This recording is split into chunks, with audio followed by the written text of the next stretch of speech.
Welcome, everybody, to episode 24 of the Thundercrafts podcast, where we forge through the shitstorm that was WCW Thunder. I am your host, but first let me congratulate Goldberg on defeating Hogan on Nitro for the title, Josh Kaiser. And joining me today, a man who is wishing he's back in Juarez with a taco in his mouth, Kyle Hoagland. I would also like to congratulate Goldberg for beating Hogan as well. And also, big shout out to all my homies in Beham. What's up, everybody? How is it going? We are back, of course. It is July 8th, 1998, Kyle, and the landscape of WCW has changed forever with what transpired this past Monday night. And now dude, tell me what happened. I'm on pins and needles. Well, you're in luck because we're gonna relive it a lot this evening, and no better way to relive it and actually exactly how the show starts out than with still photos from Monday night. Why? they're playing it like this is a pay-per-view, and they can't show it because they're going to make money with like the encore. Like, are they going to like charge an encore for Nitro? It's a weird way to open the show out, but we do open it. We do open this episode of Thunder out with a replay, and I use that loosely. Of course, like you said, it's like the pay-per-view replays where they show a couple still photos. You hear Goldberg chants in the back, while Tony Schiavone narrates the fact that Goldberg was victorious over Hogan. Kyle, the streak remains, and now Goldberg is your United States and WCW World Heavyweight Champion of the world. And it's a quick couple shots, and then boom, we go into our Thunder opening. And then we are live, as you mentioned, from Birmingham, Alabama. And we've got Tony Schiavone, Bobby Heenan, and a peach-tied Lee Marshall. And I don't know if I just started noticing it, but has Lee always worn weird ties, or is it just like the last 2 weeks that they've really shown? I mean, I've only noticed the last 2 weeks. I mean, you know Lee Marshall. The dude had as much of a personality as like a fucking handkerchief. So I think he just needed to step his game up, and he's about as white bread could be. So what's the best way that a white guy can be the funny guy at the office? Bring in a funny tie. Accessorize. That's right. At this point, we get our second replay of the night, Kyle. It's more still photos from Nitro. So apparently the Nitro production crew was not able to send the tapes over quick enough, but just could send over a couple snapshots. And this is where the commentary booth lets us know that actually Hogan was not going to defend his title until Goldberg could get through one of his henchmen. So he threw out Scott Hall, and we see some screen caps of him wrestling Scott Hall, and then some screen caps again of Goldberg versus Hogan, and that's kind of it. And then we cut to our commentary booth again, and they're kind of discussing what's going to happen tonight. Our main event, Kyle, Diamond Dallas Page is going to be wrestling Curt Hennig, and we also are about to find out that J.J. Dillon has some announcements for us. At which point we're going to cut over to J.J. He has just left the conference room. It's going to let you know what happens behind closed doors. And he said that Curt Hennig demanded, now that Goldberg is the world champion, that he be the first to get a title shot this Sunday at Bash of the Beach. And the executive committee has granted Hennig that request. So we're going to see Curt Hennig versus Goldberg. Of course, they were in that tag match for Bash of the Beach. Now they're in a one-on-one world title match. And that leaves the Giant and Kevin Green, who will also now be wrestling in a one-on-one match. And JJ adds one more little caveat. The United States title, well, that's still to be determined. So for now, Goldberg's going to be a champion of both the U.S. and the world. Which is weird because I feel like, I think we all know what's going to happen, which is that he just simply vacates the title. You would think that that's not like that's something that we got to discuss and we'll talk about it another time. Like, I think the easy thing to say is, well, clearly Goldberg, the option is either we combine the belts or we have to vacate the U.S. title. I feel like it would be easy to say we're going to, for now, the title is vacated. As for the future of the title, that is to be determined. Like, I highly doubt we are going to be like Goldberg is going to have to wrestle on Thunder to defend the United States title like on a weekly basis. Yeah. And then the world title is going to be, on, up for grabs whenever that's up for grabs. Sometimes he just might have to double dip on a card just so he can take care of both his belts. Like, I highly doubt any of us thought that. Yeah, kind of strange, but that's what we got. After this, we're going to get our third replay of the night. Our third fucking stills of the night. Yep, and this will be still shots again from Monday night. Of course, during the Scott Hall match, Curt Hennig was going to come out and try to interfere on Goldberg, but Karl Malone came out and dropped the old diamond cutter on Curt Hennig, and that kind of helped.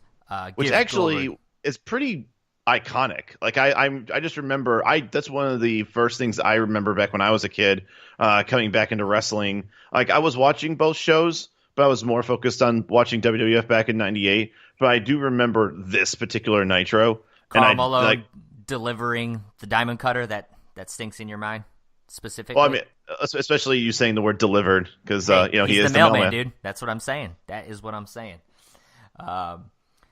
So after all of those great replays, we're going to move into our first interview segment of the night. Tony Schiavone out there interviewing Curt Hennig, accompanied by Vincent.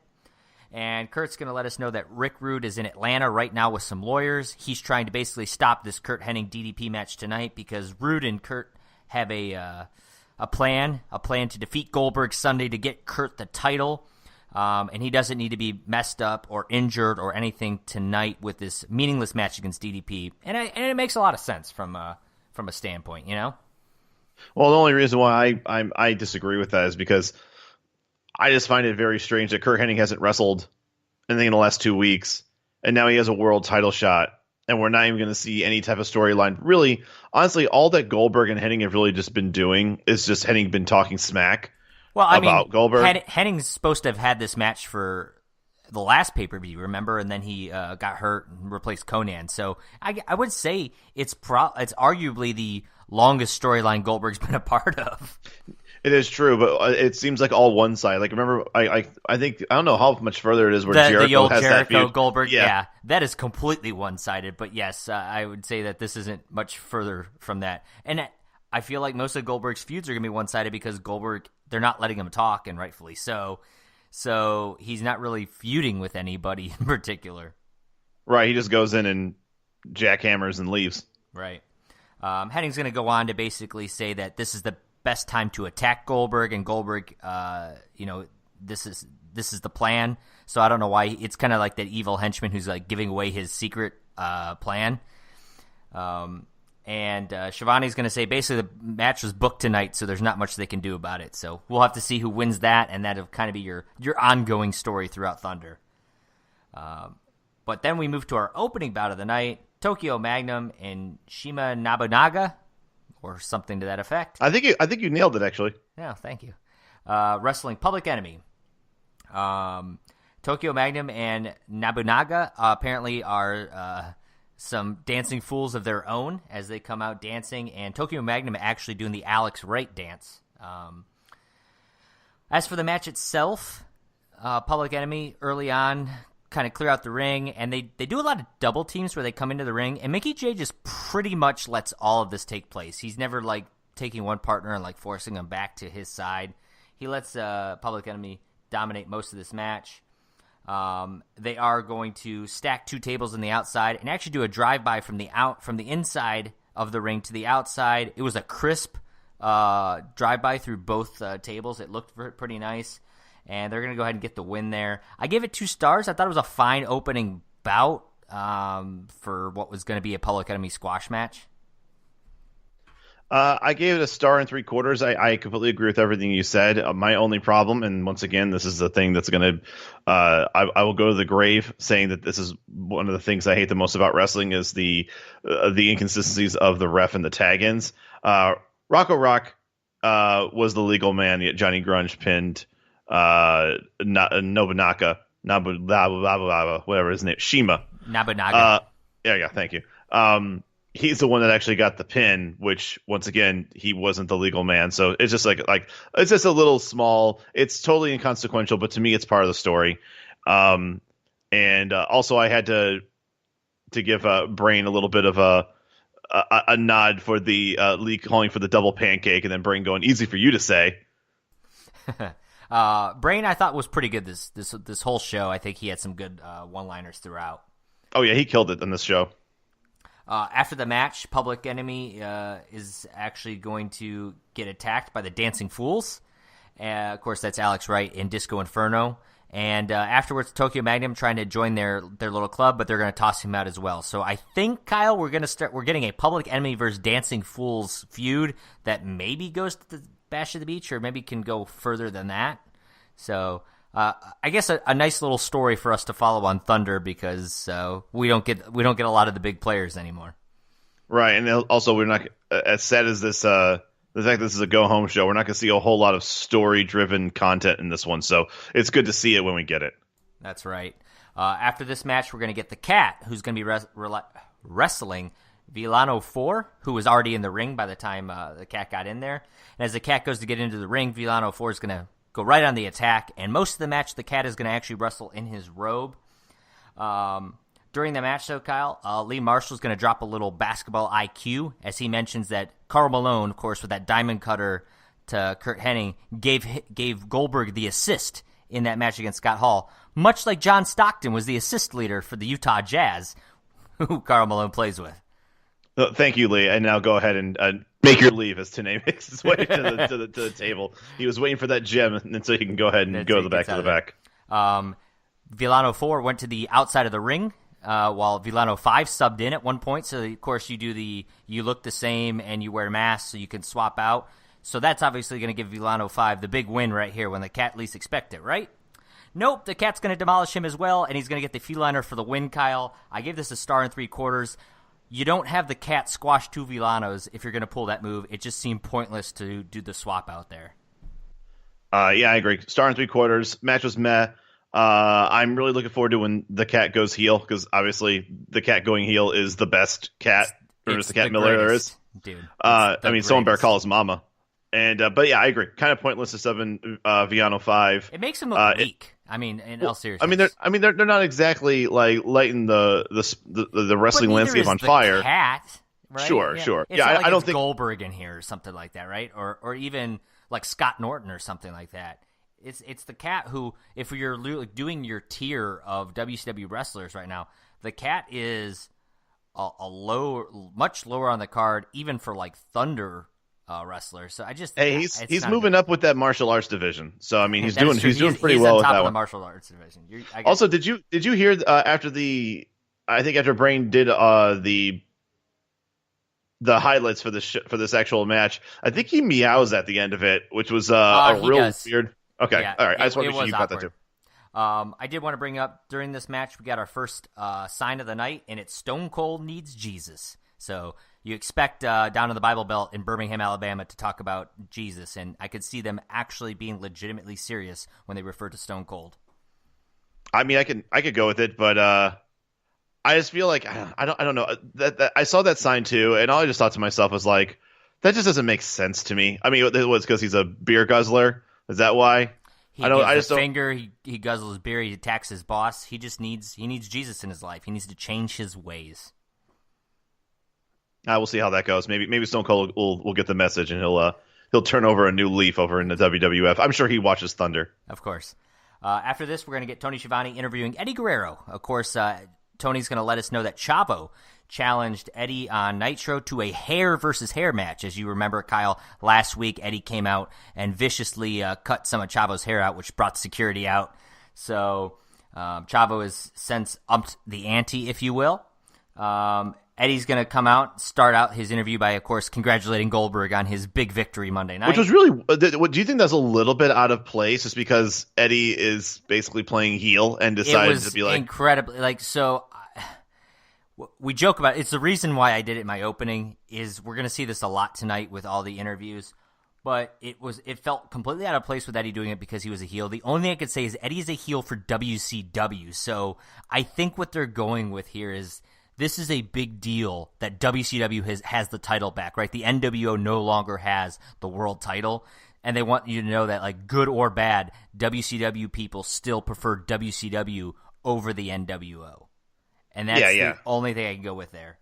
After he congratulates him, though, he's going to say he's done being disrespected by Chavo and says that Chavo needs to respect his elders, which always makes me laugh because they're like almost identical in age. But, him, of course, he is Uncle Eddie. But he said he's going to degrade Chavo by shaving his head. And he says no one likes bald people, which made me laugh because he just gave a bald person props for winning the world title. No, it didn't fall on deaf ears on me either. After this, Tony Schiavone's going to walk to the ring to interview DDP. And this is where we saw the second sign of the night. And I posted this one. I need some help. And I hope you're able to help me. The sign just said DDP. But through the D and the second D, there were scissors like they were cutting it. And then on the P was a piece of paper wrapping it. And I was trying to make the connection between rock, paper, scissors and DDP and scissors and the paper. Do you understand that sign? Does it make any sense to you? The only thing I could think of is that like the D and the D mean like maybe like diamond cutter. P is paper. I have no idea. That's the closest thing I could come up with. Because my family is from Alabama, I will go ahead and just say that some of these jack me offs down in Alabama are just fucking stupid. All right, and I have no idea what the hell that meant. You know what? If somebody down in Alabama could tell us that there is actually a more deeper meaning to this, I will apologize publicly. But even if as you're of not right from now, Alabama, I mean, just if anybody can understand this sign, please tell us. But yeah, I don't know. But as of right now, it's a stupid fucking poster. DDP, of course, is going to start out by giving props to Goldberg and says that's a shoot. So he really means it. Eddie Guerrero may not have meant it. Is it less cool when people say out loud it's a shoot? Yes. Yes. Okay. It is. I always try to pair that off with like when somebody tries to use I guess lingo. In '98, maybe it's supposed to be a little more cooler. But yeah, you don't hear people say that today in 2018. Maybe in '98 though. I don't know. Well, I'll give Paige a pass right there. Right. But I won't give him a pass for saying the mailman killer delivers because it was, I think in his head it sounded cool, like he's a mailman, so he's going to deliver kills. But the way it came out was like a white guy trying to act cool and hip. I think he wanted to rhyme, and it was like he thought he did, but then realized he had to put an S at the end of delivers. Right.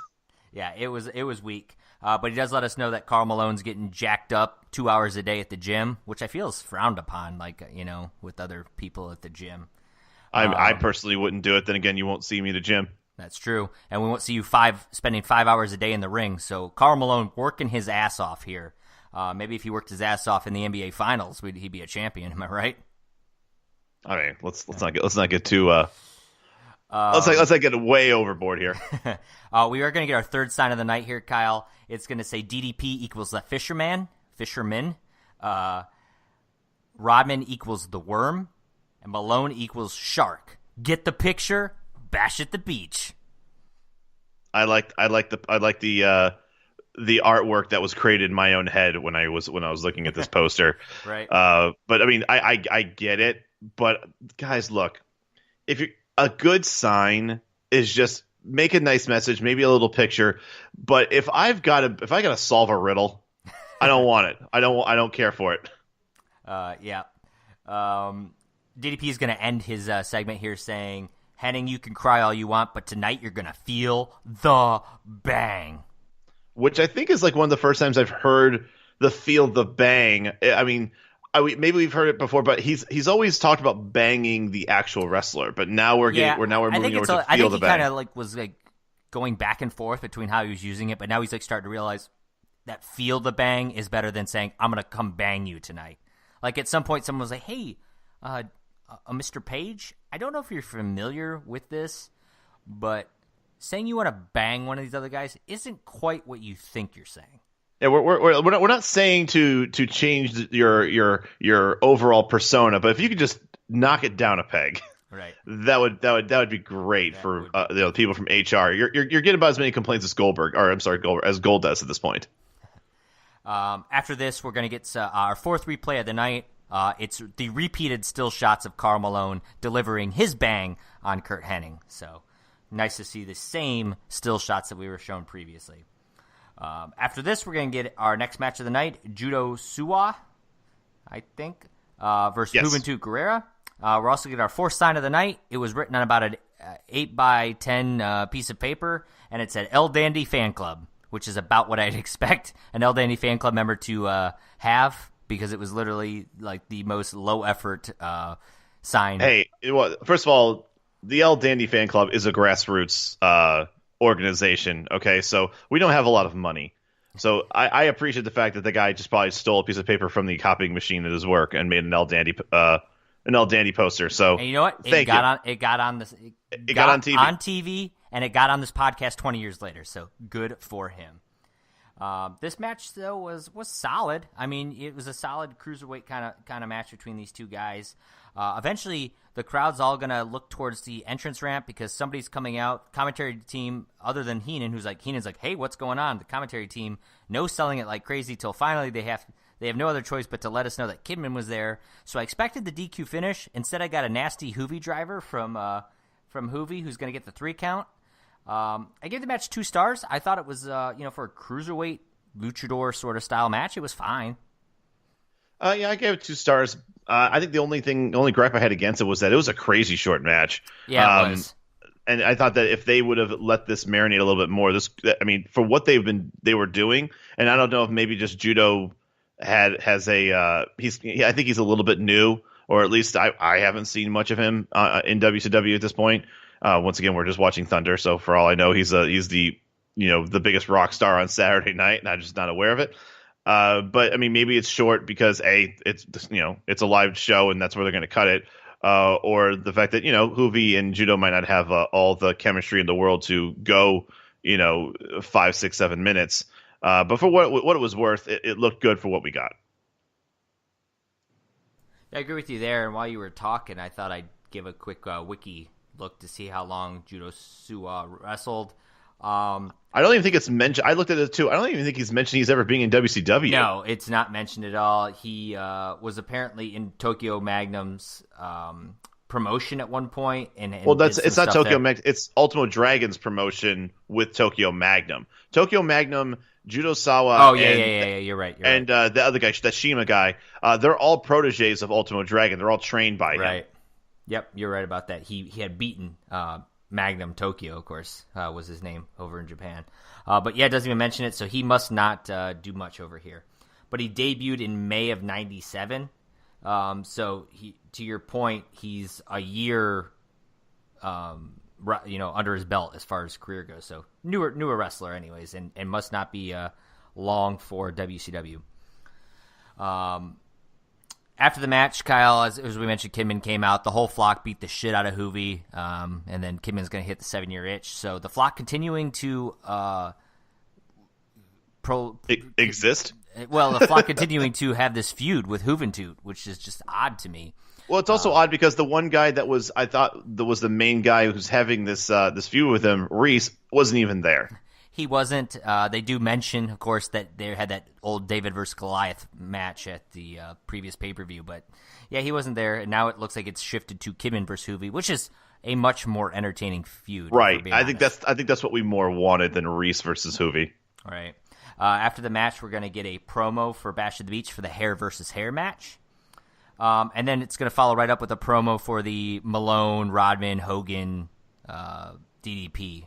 These were very cheaply, hastily made. They were. By the way. And once again, it's good just me being used to 2018 production quality. These were bad. It was almost like they were like, we need some filler for Thunder. It's a go-home show. Somebody in the, production team needs to throw together promos for all of the matches, and we're just going to scatter them throughout the card. Because right, so those guys showed up to the show, but not the guys who were supposed to bring the tape for Nitro. So right. The other guys had to work overtime.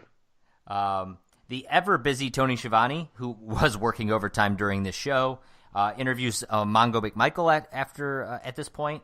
Mongo's going to discuss, tells him to cut to a video package, which we do have, of Arn Anderson from Fall Brawl, where Arn basically discusses family, and it must have been when he was feuding with Flair, and basically said sometimes you need to slap around family a little bit, and how he's gonna have to trade fists with Flair. Doesn't want to, but sometimes you gotta knock some sense into your family members. And then it cuts back, and Mongo's basically like, Arn, think about it, because they're trying to reform the Horsemen, Mongo and Benoit, and they want Arn there to help lead them. After this, commentary team going to discuss Hennig versus Goldberg and how it's going to be the world title match for Bash at the Beach.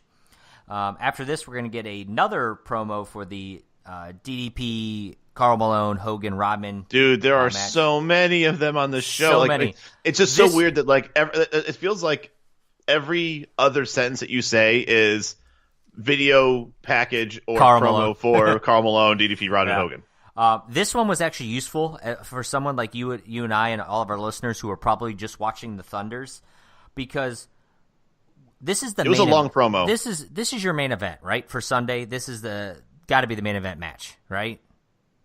For the Bash of the Beach. Is. Yes, it is. So, we have not seen Hogan.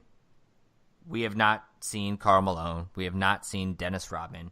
And up until this week, we may have seen DDP one other time. I don't remember. He called on the phone one point. So really, this feud that is main eventing Bash of the Beach doesn't exist in the world of WCW Thunder. So this promo shows the press conference. It shows a lot of the buildup that they've had throughout the feud, the chair shots and everything, the matching denim pants with the diamond color sleeveless T-shirts. Those white leather pants. Yeah.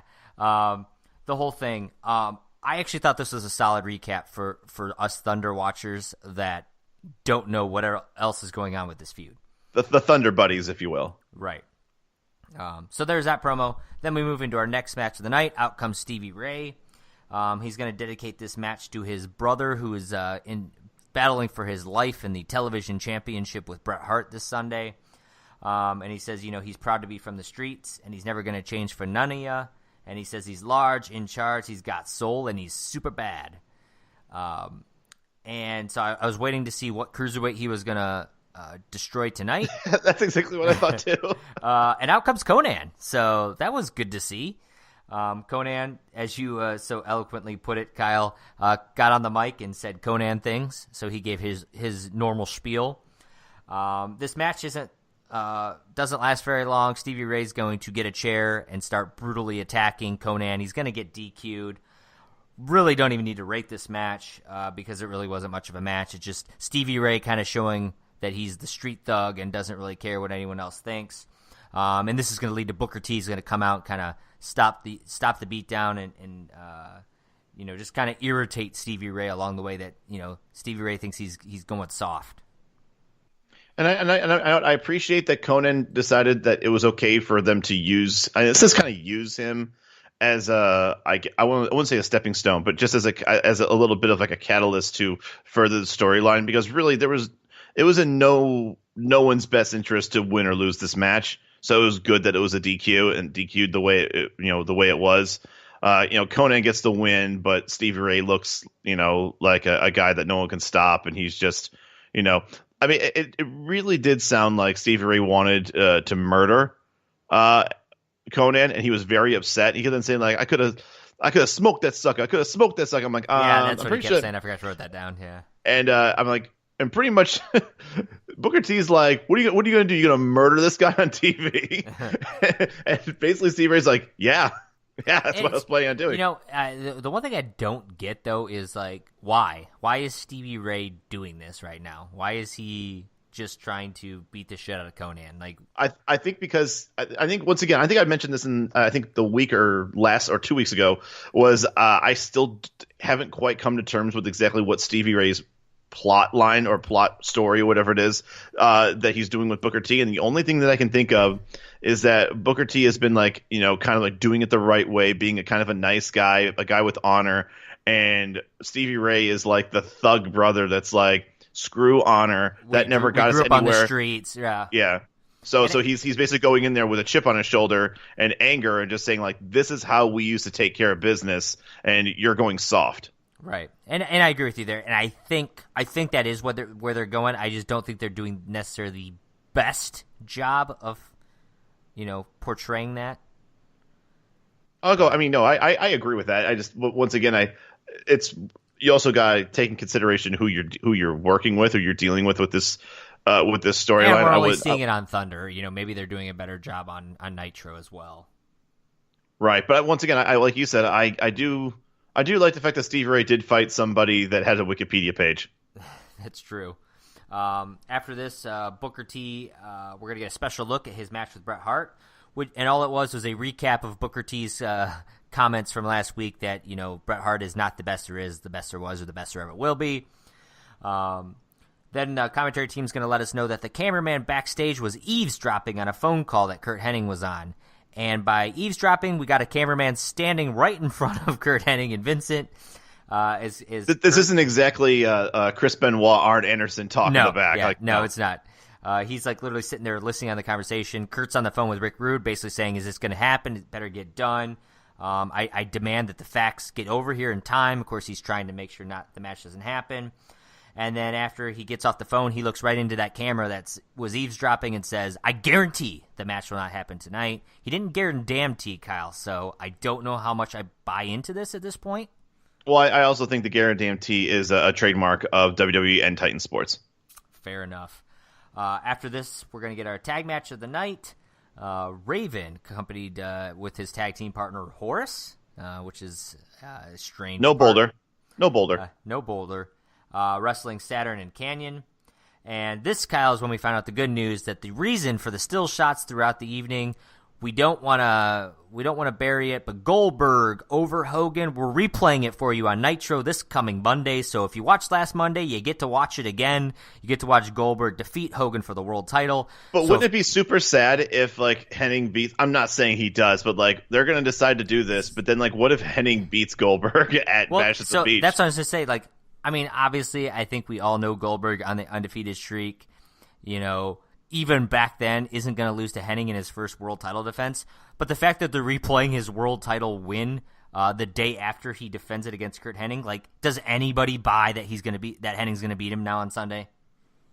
And also, has anyone ever given this treatment of hey, this guy won the world title on Nitro, now let's relive it the next Nitro? It's so weird that they're replaying on the next. I would have expected them to play it tonight on Thunder.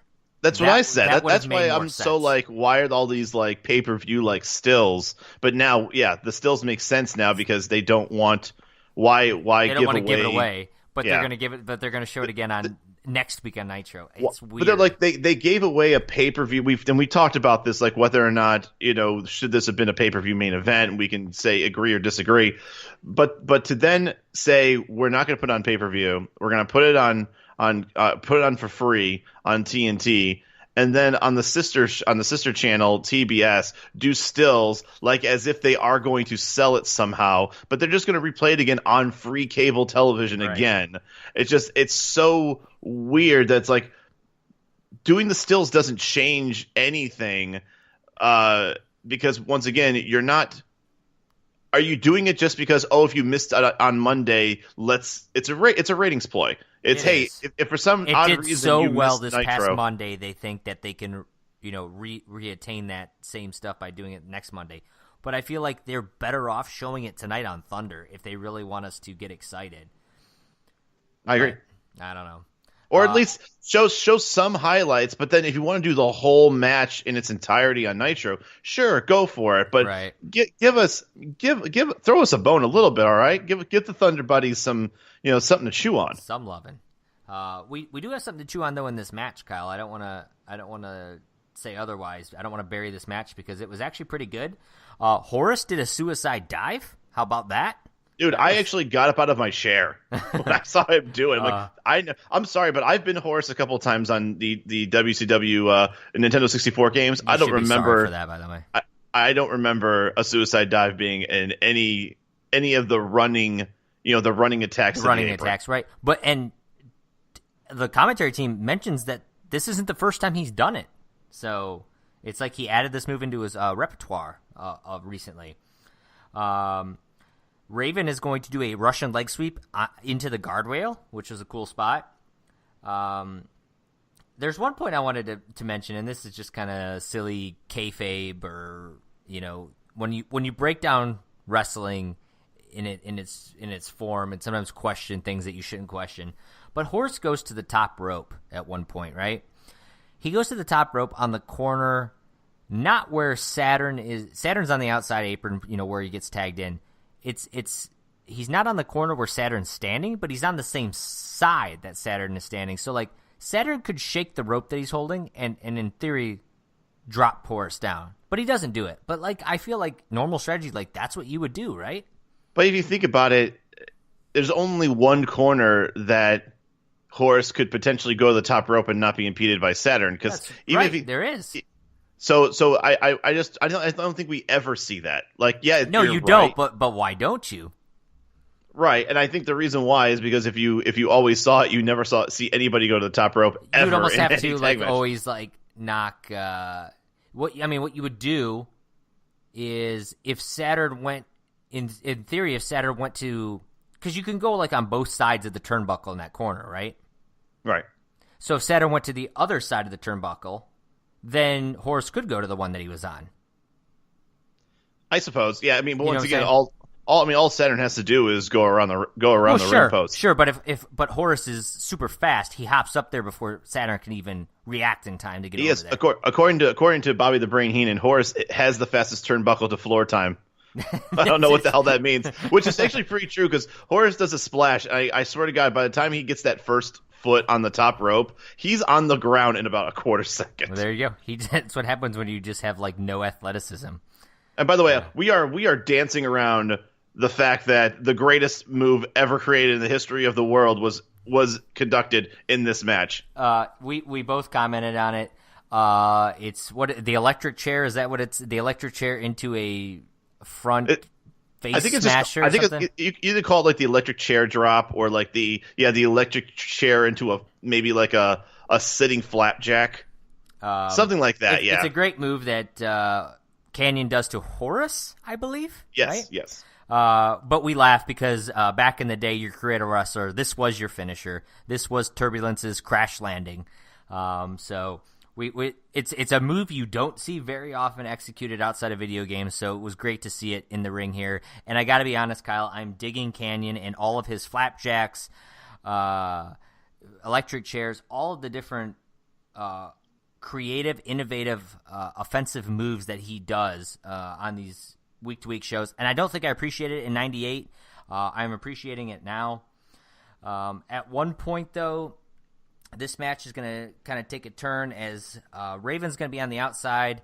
Saturn's going to pull a table out from underneath the ring, and it looks a little different than the normal tables that like Public Enemy brought out. It's the Mexican announce table. But it was funny is so Saturn puts Raven on it, and he's like punching him. Canyon. I'm sorry, puts Raven on it. Canyon did it. And trying to just keep him there, basically. And the table's bowing like crazy. And I'm like, oh my gosh, this thing is going to snap before they even get the table spot. He's going to just snap from being punched in the face. Saturn's going to climb to the top rope. So you're expecting Saturn to come down with like a splash or something to the outside to go through Raven. Lodi, of course, is going to throw flour in Saturn's face. In the meantime, Canyon's going to get placed onto the table instead. Saturn's going to drop with the big elbow, hits Canyon. The table does not give, which makes you always wonder how much that spot actually hurts. This is going to lead to the pinfall on Canyon. I give it 2.25 stars. I thought the match was great. Solid. I shouldn't say not great. I thought it was solid. I loved Canyon's offense in it. I thought the ending was a little strange. I actually really liked the finish. I gave it 2.5 stars. I would have given this 2 3/4. The only reason why I like the ending is because, it is weird that if you're blinded, why would you still go to the top rope and go for an elbow drop if you don't know where it's going? But I like the story it told, because I think the whole point of this is that Canyon and Saturn are not they're like frenemies. You know, like once again, I think we talked about this last week. You know, the enemy of my enemy is my friend. In the booking committee, they're like, for this match, they're like, well, how are we going to do this? We're like, well, keep in mind, Saturn and Canyon are frenemies. So we can do a spot where they actually attack each other inadvertently. Yeah, and I'm sure frenemies was used in 1998 as well. Right. But I would have given this 2 3/4 if once again the goddamn legal man was actually pinned. Because at this point, Saturn was the legal man, not Canyon. And so bullshit all around. 2.5 stars. Also, you could tell that Horus is still quite green. He looked okay. But this would have been a higher rated match if, say, probably anybody else from the flock was in it. Yeah, it's strange that they keep. I guess they're just trying to continue to build Horus up a little bit because sure. I mean, he debuted not that long ago, so most of the rest of the flock has turned into jobbers at this point. So I guess that's why they're doing it. But I would agree with you that pretty much put anybody else in this match, and it would like put Riggs in this match, and it could have been a really good match. Oh, I agree. And also, I had to give it a little bit of higher rating just because for once in our goddamn lives, Lodi did something. He actually helped out in this match outside of like cocaine in his face, dude.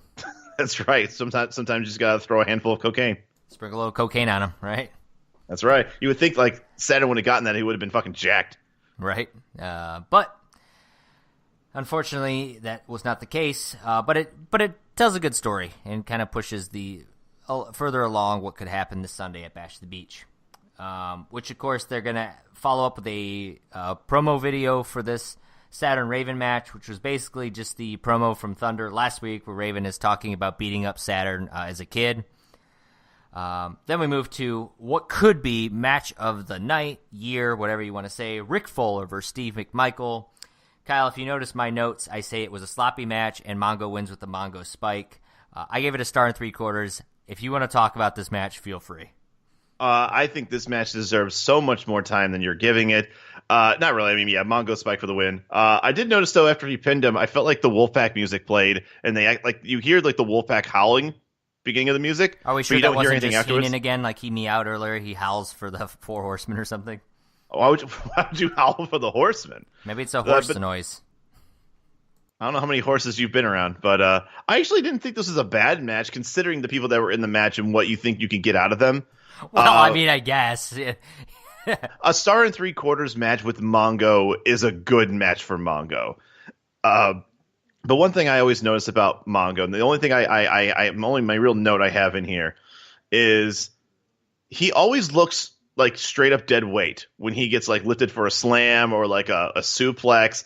It really, even someone like Rick Fuller, who's a big guy, it looks like he struggles every single time that Mongo gets slammed, because I don't think Mongo's helping. No, he's probably not helping. You're right about that. He does. And I think it also I think Mongo in general is just worst wrestler ever. Well, I mean, yes, but no, like a weirdly shaped person. And I don't mean that like negatively. Like no, I know what you mean. Like a football player, but he's not built like a normal wrestler. He just kind of he's built like a retired football player. Right. Yes. Exactly. It's almost like I would not date Mongo's daughter, because Mongo does look like he would fucking murder you, because he does. He looks like he's big and and kind of intimidating, but he's not. He doesn't have the Vince McMahon physique. He does not have the Vince McMahon physique, that's for sure. Also, I'm not sure his daughter would be all that attractive. But maybe if he got Deborah's genes or something. So I'm going to say, if it's anything like Deborah, I mean, she's got to have a couple good years on her. You would think so. So I'm going to take that back. I'm going to look up Mongo's daughter right now, actually. Does she exist? Find that out. I'll find it out. Meanwhile, I'll talk about our sixth replay of the night. It's more still shots from Nitro, but it doesn't make any sense because we're not going to replay this. But it's Dean Malenko and Jericho. Of course, Jericho talking shit about Dean's dead daddy. This is going to lead to Dean snapping. This is going to lead to Dean getting arrested. This is going to lead to Dean gets suspended. And the commentary team's going to let us know that Dean versus Jericho Sunday at Bash at the Beach is not happening. So that's a little unfortunate. And Heenan's going to make a comment that Boris and Dean don't look alike. And then when the commentary team calls him out on that, he pretends like he wasn't talking about them, but he was actually talking about some family in a couple rows away. We're going to get our fifth sign of the night at this point. It's going to say, Chris Jericho, please don't rip up my poster. It's written by a fan who's like 15 rows back that Jericho's not even going to find the poster, but I still laugh because he always rips up posters. Jericho's going to come out. He's going to get into the ring, cut a little promo here where he says, he's not happy, the fans aren't happy that, he's not going to be able to wrestle Dean this Sunday at Bash at the Beach. And he says once he beats Ultimo Dragon tonight for the title, he's going to have no one left, no opponents for this Sunday. He's going to tell JoJo Dillon to come out and tell him who he's going to be wrestling Sunday. Which is once again classic because we know JJ Dillon's not there at all. That's right. We do know that. We are going to see our sixth sign of the night, Kyle. This is written on a small piece of poster board. It's going to say Alex Wright's #1 fan. And I got to be honest, probably true. Probably a true fact. I would not have guessed, if you were to tell me, Alex Wright, what city do you think Alex Wright's #1 fan is? I would not have said Birmingham, Alabama. No, probably not, but It's a fun fact. Yes. I had to laugh that actually during this match with Ultimo Dragon and Chris Jericho, which was a great match, Jericho goes to the top rope, and Tony calls him the Cruiserweight Chump by mistake and goes, no, that's true. No, that's true. I meant the former. I meant the former, yeah. I enjoyed the one spot, though, where Ultimo Dragon's going to do the old cartwheel leap into the corner, which Jericho's going to catch and turn into a German suplex. You're going to get a top rope suplex reversal in this. You're going to get a great dragon moonsault off the ropes that he catches Jericho into the dragon sleeper, which was a fantastic looking setup there. We're going to get a lot of reversals, a lot of near 3 counts here towards the end of the match. I mean, for half a second you think maybe Ultimo Dragon's actually going to win this one.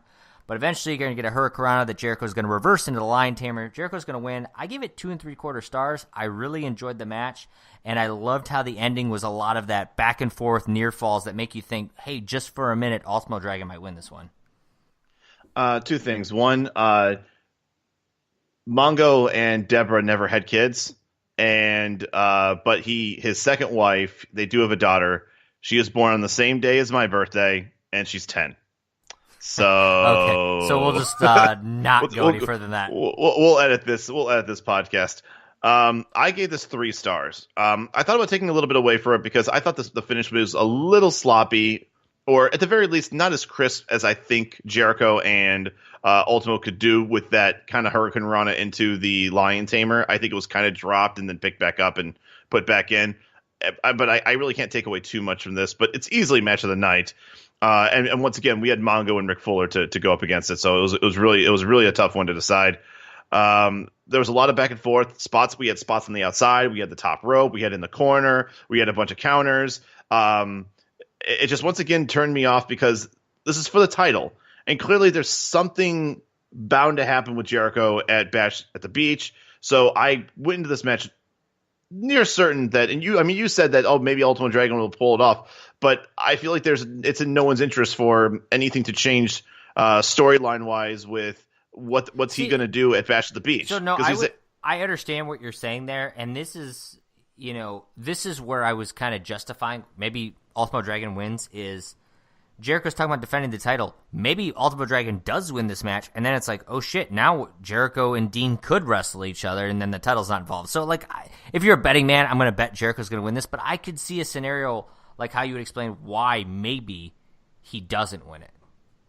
No, and I do agree, but it's just I was looking forward to this match already being like 90% sure of the outcome of it, and so because of that, I couldn't rate this, but I don't think I actually penalized it. I still gave it 3 stars, so I still very much enjoyed this match. And once again, Ultimo Dragon is just when he's not botching everything under the sun, that dude is on point. That dude is always entertaining. Oh, I agree completely with you there. That said, after the match, Tony Schiavone continues his night of busy work as he's going to interview Kevin Green. Kevin Green, of course, is going to start up by first congratulating Goldberg on his big victory on Monday. As apparently you're supposed to. Right. And then he's going to basically discuss that, he's got that match with the Giant now because of the Kurt Goldberg thing, match being a singles match now. And he tells the Giant, don't be spending too much time out partying, burping, and farting Saturday night. Because apparently if you burp and fart too much, you're not going to be prepared for your match on Sunday. I figured he might have said smoking, but instead he went to farting and burping. Farting and burping. He seemed very Rick Rudish. Right. He says, he's going to bring all his Pro Bowls and Hall of Fame-like career with him. He's going to bring that intensity on Sunday. And that's it. He just kind of stops and walks away. It was short and sweet, and actually for a guy who's not normally out, not a normal performer, not a guy who's going to cut a lot of promos, whether it was rehearsed or not, it felt quick enough that you're not going to kind of look at it too closely under a microscope. So I thought it was an all right promo here. I mean, it's no Steve Grissom, but I mean, he did a pretty good job for being not in his element. Yes, exactly. After this, we're going to get the tag team match, Malone, DDP, Hogan, That's and a Rodman shocker. promo. Drink if you've heard that one before. And then we get a paid for by the NWO promo, just talking about the Rodzilla, the Worm, the Rodman, Dennis Rodman himself. And then, Kyle, the pyros go off. We got 6 minutes left tonight as the pyros are shooting off. We're getting DDP versus Curt Hennig. DDP's going to come out. He's going to give his bang sign on his way out, which causes more pyros to shoot off, which this is the second time it's happened tonight. And Heenan both times is like, how does he ever do that? Like, it's like a magic trick that they time the pyros off with that, which makes me laugh. And then it also made me laugh is, so the commentary team's discussing, is Curt going to be able to get out of this match so he can focus on his match with Goldberg? And Tony Schiavone starts to basically say, basically he understands where Curt Hennig's coming from. Like and says, if I were in Curt Hennig's shoes and had to wrestle Goldberg Sunday, Heenan just cuts him off and goes, "You'd be dead." So by the time Curt and Vincent come out, we have 3 minutes left in this show. I'm starting to feel like maybe this match is not going to happen, Kyle.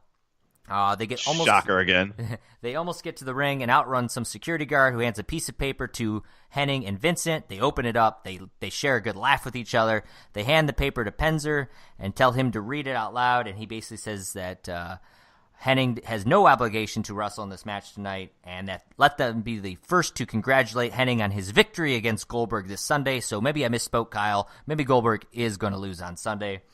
And then Vincent and Hennig are going to attack DDP, but DDP, of course, is going to regain control, give it old diamond cutter to Vincent.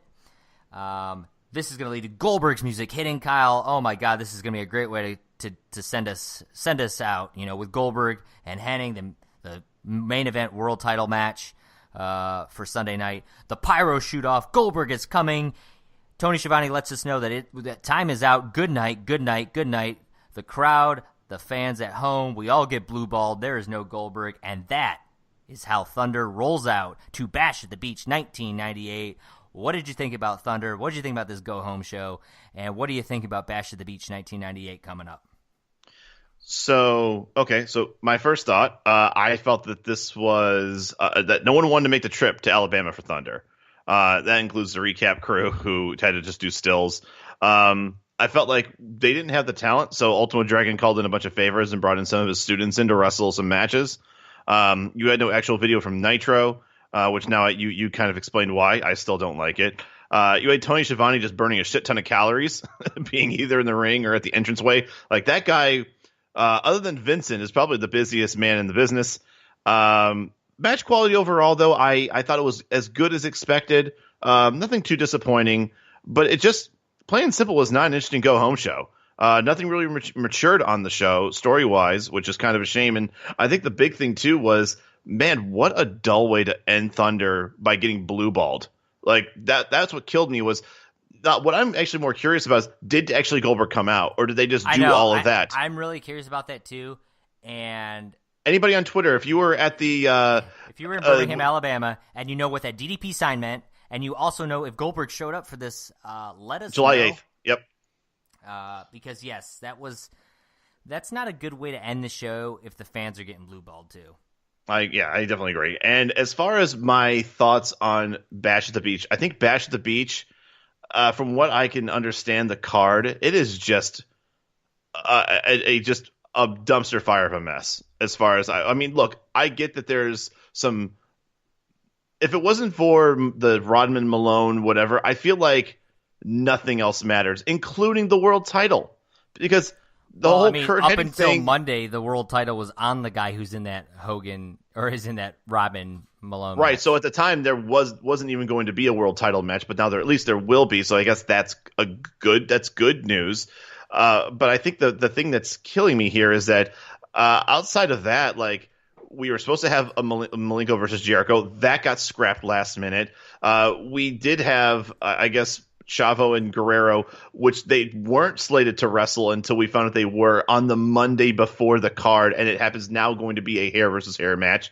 It's just like, I feel like so many of these matches are just being like pasted in without any real like yeah, these people are feuding, or yeah, these people aren't getting along, but there hasn't been like us knowing as fans that there's going to be a match, and so now there's tension and kind of excitement building for a match. It's just these guys don't get along. Oh, by the way, they are going to fight at the pay-per-view.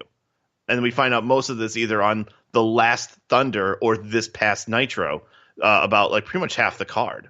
So I think that's my only real problem with it is that other than the overselling of Rodman and Malone, and then also this weird ass Kevin Green versus the Giant. It's a lot of people not in the wrestling scape. They're just trying to get people to buy the pay-per-view. They're trying to get the star factor in there. They're trying to get name. They're selling this card as a spectacle, not for the matches. Exactly. For who's in it. So yeah, from a purist point of view, this does not look like anything I'm going to look forward to. I don't think anybody, if I can remember correctly, I don't think anybody in the Wolfpack is wrestling. Maybe Conan, but it seems like the entire Wolfpack is taking the day off on this one too. I mean, those tag titles, are they going to be on the line? Because I thought I did think that the commentary team mentioned something when they were Public Enemy and the Dancing Fools were getting it. They said something about a tag team turmoil or something like that.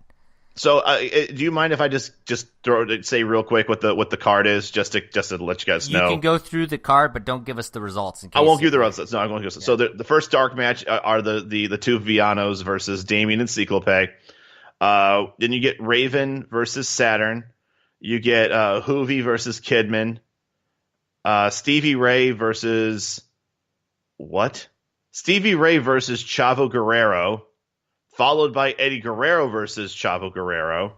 That's weird. We're going to have to see how that all comes out. Then you get Conan, who's accompanied to the ring by Luger and Kevin Nash, versus Disco Inferno, who has Alex Wright.